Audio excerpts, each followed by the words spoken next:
Very good morning to all. I'm Rajiv Ranjan. Welcome to the e-learning program of Modern English School, Nevada. In a previous video, we have learned about the structure of kidney. The functional unit of kidney is nephron, and in today's video, we will learn about the kidney, their structure and their function. Okay पिछले video में हम लोग kidney के बारे में study किए थे और किडनी का फंक्शनल यूनिट होता है नेफ्रॉन। तो आज के वीडियो में हम लोग नेफ्रॉन के बारे में समझते हैं, उसका स्ट्रक्चर और उसका फंक्शन, कैसा स्ट्रक्चर है और कैसा वो फंक्शन करता है। क्लियर? किडनी का फंक्शन होता है ब्लड को प्यूरिफाई करना, उससे मेटाबॉलिक वेस्ट को बाहर रिमूव करना और यूरिन का फॉर्मेशन करना। एक्चुअली ये सारा प्रोसेस नेफ्रॉन के द्वारा किया जाता है। किडनी में हम लोग बात किए थे कि उसमें रीनल आर्टरी जो होता है वो इम्प्योर ब्लड को लेकर के आता है किडनी के अंदर फिल्ट्रेशन के बाद रीनल वेन उसको लेकर के चला जाता है। ठीक है, डिटेल के लिए पिछला वीडियो आप दोबारा देख सकते हैं। चलिए आगे बढ़ते हैं हम लोग। तो जब रीनल आर्टरी ब्लड को अंदर लेकर के आता है किडनी के पास, तो अंदर में वो रीनल आर्टरी और भी ब्रांच हो जाता है। They became branch to form arteriole and each arteriole enters into their respective nephron. Clear? अब नेफ्रॉन के अंदर पहुंचने के बाद उसका कैसे फिल्ट्रेशन होता है ये हम लोग समझते हैं। यानी कि नेफ्रॉन तक ब्लड को लेकर के कौन आ रहा? तो arteriole. Clear? Each kidney contains about 1 million nephron. It means the blood vessels, the renal artery which enters into kidney branches into at least 1 million arteriole to carry blood to the each nephron. है ना? तो आइए देखते हैं nephron का structure कैसा होता है। This nephron is located in medulla and cortex both region. medulla cortex दोनों रीजन में पाया जाता है। ये पार्ट है ये जनरली होता है कॉर्टेक्स रीजन में, और जो ट्यूबुलर पार्ट होता है वो होता है मेड्यूलरी रीजन में, मेड्यूला में, है ना। तो चलिए इसके स्ट्रक्चर को पहले समझते हैं। यह है नेफ्रॉन का structure, simplified structure, simplified diagram.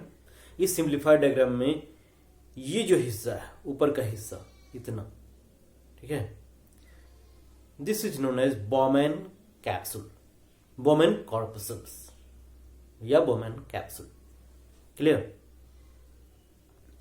समझ में आई बात? ये जो हिस्सा है इसको बोलेंगे बोमेन कैप्सूल, और इसी के साथ अंदर में ये जो ट्यूब्यूल दिख रहा है, dense network of blood capillaries है ये, इसको बोलते हैं ग्लोमेरुलस। ये हो गया बाहर से बोमेन कैप्सूल, ये हो गया ग्लोमेरुलस। एक तरफ से ब्लड आता हुआ दिख रहा है और एक तरफ से ब्लड बाहर निकलता हुआ रिप्रेजेंट किया गया है। तो जो ब्लड को लेकर के आ रहा है ये हो गया afferent arteriole. Afferent arteriole blood को लेकर के आया, यहाँ पे dense network of blood capillaries में कन्वर्ट हो जाता है, फिर दूसरी तरफ से ब्लड को लेकर के निकल जाता है।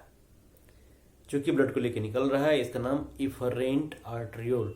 ये लोकेटेड कहाँ? तो ये घिरा हुआ है बोमेन कैप्सूल में। इस पूरे यूनिट को Bowman capsule plus glomerulus is known as Malpighian corpuscles. Clear? Malpighi scientist का नाम था, वो इसको डिस्कवर किए थे, तो इन्हीं के नाम के आधार पे इसका नाम मालपिघियन कॉर्पसल्स रखा गया। ये जो बोमेन कैप्सूल है इसका भी नाम एक साइंटिस्ट के नाम पे ही पड़ा था, विलियम बोमेन के नाम पे। क्लियर? तो ये हो गया ऊपर का फिल्ट्रेशन यूनिट, और नीचे ये ट्यूब जैसा दिख रहा है जिसको हम लोग रीनल ट्यूब्यूल भी बोलते हैं। ऑलराइट?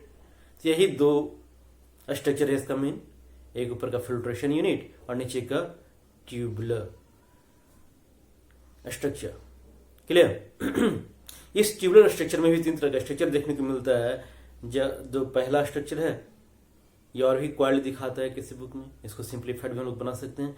इसको बोला गया है T, proximal convoluted tubule. Got it? यानी कि ये जो बोमेन कैप्सूल है it leads to PCT, proximal convoluted tubule. ये थोड़ा सा थिक दिख रहा है इसका डायमीटर। इसके बाद नेक्स्ट जो पार्ट है, this is discovered by Henle, so it is named as loop of Henle. ये एकदम थिन वाला पार्ट यहां से लेके यहां तक है ना, जिसका ल्यूमेन काफी नैरो है। This is known as loop of Henley. इसके बाद फिर से थोड़ा सा देख रहे हैं थिक हो गया है, इसका नाम रखे हम लोग DCT, distal convoluted tubule, and it leads to, ये जाके मिल जाता है कहाँ पे, कलेक्टिंग डक्ट में। इधर से एक ओपनिंग दिख रहा है, मतलब इस तरफ भी कोई नेफ्रॉन रहा होगा और इसका भी आकर के इसमें मिल रहा है। ऐसे ही बहुत सारे हो सकते हैं। और ये फाइनली जो कलेक्टिंग डक्ट है ये चला जाता है पेल्विस में, और पेल्विस में कलेक्ट होता जाता है वो यूरिन, जो यूरिन यहाँ पे बन रहा है। कैसे बनता है उसके फंक्शन को समझेंगे अभी। तो जब यूरिन बनता जाता है ये कलेक्टिंग डक्ट में कलेक्ट होता हुआ पेल्विस में चला जाएगा, पेल्विस से कलेक्ट होकर के यूरेटर में, और यूरेटर से वो यूरिनरी ब्लैडर में। क्लियर? तो ये हो गया हमारा नेफ्रॉन का स्ट्रक्चर। नेफ्रॉन के स्ट्रक्चर को फिर से एक बार समझते हैं हम लोग। ये हो गया हमारा Bowman capsule, glomerulus, both are jointly known as Malpighian corpuscles, afferent arteriole, efferent arteriole, and this Bowman capsule leads to convoluted tubule known as proximal convoluted tubule, which further leads to loop of Henle, a very narrow lumened tubule. इसके बाद एक और wide lumen मिलता है, जिसे DCT नाम दिए हैं, distal convoluted tubules, which finally leads to collecting duct. Clear? Now the function of nephron. How filtration occurs, कैसे ये काम होता है यहाँ पे। क्लियर? कैसे हमारे ब्लड को प्यूरिफाई किया जाता है यहाँ पे, अब इसको समझते हैं हम लोग। द इम्प्योर ब्लड और the blood which contain metabolic waste is carried to the nephron through afferent arteriole with tremendous pressure. Clear?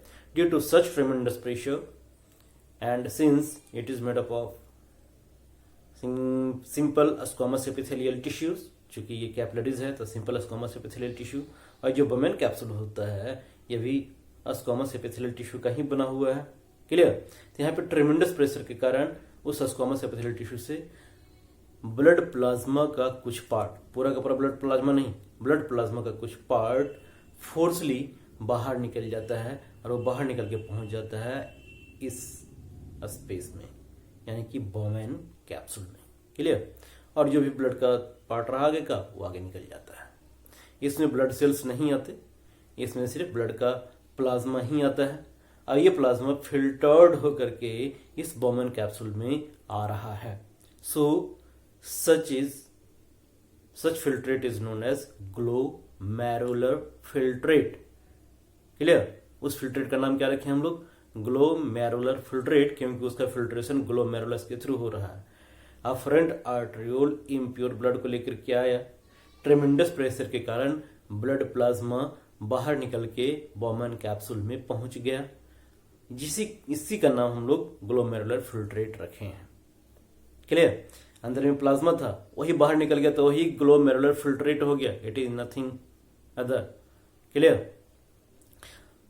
Means composition अगर पूछा जाए ग्लोमेरुलर फिल्ट्रेट का तो एकदम the same as the composition of our blood plasma. जो blood plasma में था वो सब यहाँ पे भी है। क्लियर? यानी कि वाटर हो सकते हैं, न्यूट्रिएंट हो सकते हैं, जितने प्रकार का न्यूट्रिएंट हो, glucose, amino acid, fatty acid, vitamins, minerals, ठीक है, whatever medicine we have, the hormone which are present in our blood, each and everything will be present in this glomerular filtrate along with nitrogenous waste like urea, uric acid. Clear? Some ion also are present. हर चीज यहाँ पे present हो गया है ना, यानी कि useful substance भी और वेस्ट सबस्टांस भी, हर चीज ग्लोमेरुलर फिल्ट्रेट में आ चुका है। फिल्ट्रेशन के बाद अब एक सोचने वाली बात कि यार उतना मेहनत करके इंपॉर्टेंट या यूजफुल सबस्टांस अपने शरीर के अंदर लिए हैं, अब वो सारा का सारा निकल जाए फिल्ट्रेट में बाहर तो मामला गड़बड़ है। अब उसको रीएब्जॉर्ब करना होगा। ठीक है, तो सबसे पहले सेलेक्टिव रीएब्जॉर्प्शन होता है यूजफुल मटेरियल का, और वो सारा प्रोसेस पीसीटी में कंप्लीट हो जाता है। जितने भी तरह के सोल्यूट ये यूजफुल सब्सटेंसेस हैं, यूजफुल मटेरियल हैं, एक्सेप्ट वाटर, हर चीज पीसीटी में एब्जॉर्ब कर लिया जाता है, like glucose, like amino acid, like important ions, hormones, minerals, each and everything get absorbed in PCT. Loop of Henle में मोस्टली वाटर का रीअब्जॉर्प्शन होता है. This loop of Henle is designed to absorb the water, means the organism which has larger loop of Henle can reabsorb more water and the organism which has a smaller loop of Henle can reabsorb little amount of water. Desert animals जिनका priority ही होता है शरीर से water को कम से कम release करें, उनमें लूप ऑफ हेनले क्या होना चाहिए, बड़ा होना चाहिए. ये इसके फंक्शन के आधार पर हम लोग इतना सोच सकते हैं. क्लियर. तो ये लूप ऑफ हेनले में वाटर का रीअब्जॉर्प्शन, यहाँ पे सारे यूजफुल मटेरियल का रीअब्जॉर्प्शन हो चुका था, यहाँ पे वाटर का रीअब्जॉर्प्शन हो चुका था. ठीक है. तो यहाँ से आगे जब वो फिल्ट्रेट बढ़ता है तो फिल्ट्रेट अब कंसंट्रेटेड हो चुका है. उस फिल्ट्रेट में कुछ वाटर है और यूरिया है, यूरिक एसिड है. ठीक है. क्लियर. तो डीसीटी में क्या होगा, तो डीसीटी में होता है ट्यूबुलर सेक्रेशन, उसको बोलते हैं हम लोग.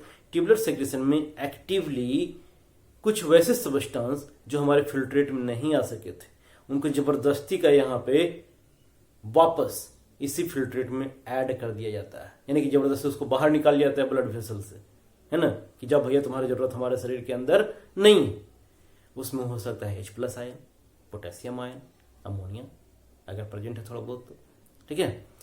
अब H+ आयन कितना यहाँ पे रिलीज किया जाए या कितना यहाँ पे एब्जॉर्ब किया जाए, इसी आधार पे हमारे ब्लड का पीएच रेगुलेट किया जाता है. ठीक है. समझ में आई बात. H+ आयन के आधार पे ही हमारा पीएच डिसाइड करते हैं हम लोग, एसिडिक या बेसिक. क्लियर. तो हमारे शरीर का पीएच एक लेवल में रहे, मेंटेन रहे. पीएच बैलेंस करने का जिम्मेदारी भी हमारे नेफ्रॉन का ही है. अगर लगा कि हमारे शरीर में H+ आयन कम हो रहा है तो पीसीटी में एब्जॉर्ब कर लेंगे. लगा कि थोड़ा सा शरीर हमारा एसिडिक होता जा रहा है तो H+ आयन को क्या किया जाएगा, यहाँ पे एक्टिवली रिलीज कर दिया जाएगा. इस प्रकार से H+ आयन को रेगुलेट करके पीएच बैलेंस किया जाता है हमारे शरीर का. यहाँ पे वाटर को एब्जॉर्ब करके वाटर को मेंटेन किया जाता है, यानी कि ऑस्मोल रेगुलेशन का भी काम किया जाता है, पीएच बैलेंस का भी काम किया जाता है, और जो यूजफुल मटेरियल है उसको फिर रीअब्जॉर्ब किया जाता है, जो वेस्ट प्रोडक्ट है उसको भी रिलीज किया जाता है. इतना सारा फंक्शन है हमारे इस नेफ्रॉन का. क्लियर. हाँ, तो हम लोग बात कर रहे थे यहाँ से ग्लोमेरुलर फिल्ट्रेट निकलता है, जो यूजफुल मटेरियल है पीसीटी में एब्जॉर्ब हो जाता है, वाटर लूप ऑफ हेनले में एब्जॉर्ब हो जाता है. इसके बावजूद अगर कुछ हार्मफुल चीज हमारे ब्लड में प्रेजेंट हो तो उसको ट्यूबुलर सेक्रेशन के थ्रू डीसीटी में सेक्रेट कर दिया जाता है, डाल दिया जाता है. अब यहाँ से जब आगे बढ़ता है ये कलेक्टिंग डक्ट में, तब ये हाईली कंसंट्रेटेड हो चुका है और इसका नाम अब हम लोग यूरिन रख सकते हैं, बिकॉज इट कंटेन्स यूरिया और यूरिक एसिड. क्लियर यहाँ तक. तो इस प्रकार से कलेक्टिंग डक्ट में जब वो यूरिन कलेक्ट होता चला जाता है, इधर से आ रहा है, इधर से आ रहा है और कहीं कहीं से आते हुए ये कलेक्टिंग डक्ट उसको पहुंचा देगा पेल्विस में. पेल्विस में वो यूरिन कलेक्ट होता हुआ ड्रॉप बाय ड्रॉप वो यूरेटर से कलेक्ट करके यूरिनरी ब्लैडर तक पहुंचा दिया जाता है. यूरिनरी ब्लैडर में वो यूरिन स्टोर रहता है अप टू सर्टेन टाइम. जब यूरिनरी ब्लैडर फिल्ड हो जाता है, भर जाता है, तो यूरिनेशन का फीलिंग आता है. फिर हम लोग टाइम टू टाइम उसको यूरिनेट करके डिस्चार्ज करते रहते हैं. क्लियर. तो ये हो गया नेफ्रॉन और किडनी का स्ट्रक्चर एंड फंक्शन. नेफ्रॉन का स्ट्रक्चर काफी इंपॉर्टेंट है, पूछा भी जाता है. इसके फंक्शन को भी पूछा जाता है. फंक्शन में क्या क्या होता है इसको हम लोग फिर से अगर समझ लेते हैं तो नेफ्रॉन के फंक्शन में सबसे पहला है फिल्ट्रेशन, जो कि ग्लोमेरुलस के थ्रू किया जाता है. इसलिए उस फिल्ट्रेट को ग्लोमेरुलर फिल्ट्रेट नाम दिया जाता है. Glomerular filtrate contains useful as well as waste material. ठीक है. तो सेकेंड प्रोसेस होता है selective reabsorption. Selective reabsorption is an active process, means it requires ATP. Energy खर्च की जाती है, ये पैसिवली नहीं छोड़ देता जितना आना आया. ठीक है. एक एक मॉलिक्यूल को एक्टिवली वहां से रीअब्जॉर्ब कर लिया जाता है by the process of selective reabsorption. Clear. Waste product को उसी फिल्ट्रेट में छोड़ दिया जाता है, वो फिल्टर आगे बढ़ता है, फिर उसे वाटर रीअब्सॉर्ब कर लिया जाता है और फाइनली होता है ट्यूब्यूलर सेक्रेशन, जिसमें कुछ अनवांटेड मटेरियल को एक्टिवली हम लोग डिस्चार्ज करते हैं या फिर डीसीटी में उसको एक्टिवली उसको सेक्रेट कर दिया जाता है। और वो होते क्या हैं, तो होते हैं H+ ion, potassium ion, ammonia या फिर क्रिएटिनिन। थोड़ा बहुत क्रिएटिनिन भी हमारे बॉडी में बनता रहता है। ठीक है, क्रिएटिनिन भी एक नाइट्रोजनस वेस्ट प्रोडक्ट ही है। क्लियर? चलिए, see you in the next video. यह भी होता किडनी नेफ्रॉन को समझे। अगर किडनी नेफ्रॉन हमारा थोड़ा सा गड़बड़ हो जाए, होता ही है, शरीर है, नश्वर है, कुछ न कुछ प्रॉब्लम होता ही रहता है। अगर किसी भी कारण से हमारा किडनी में प्रॉब्लम हो जाए, तब आगे क्या किया जाएगा ये देखेंगे हम लोग नेक्स्ट वीडियो में, जिसे बोलेंगे haemodialysis. Clear? See you in the next video. Take care.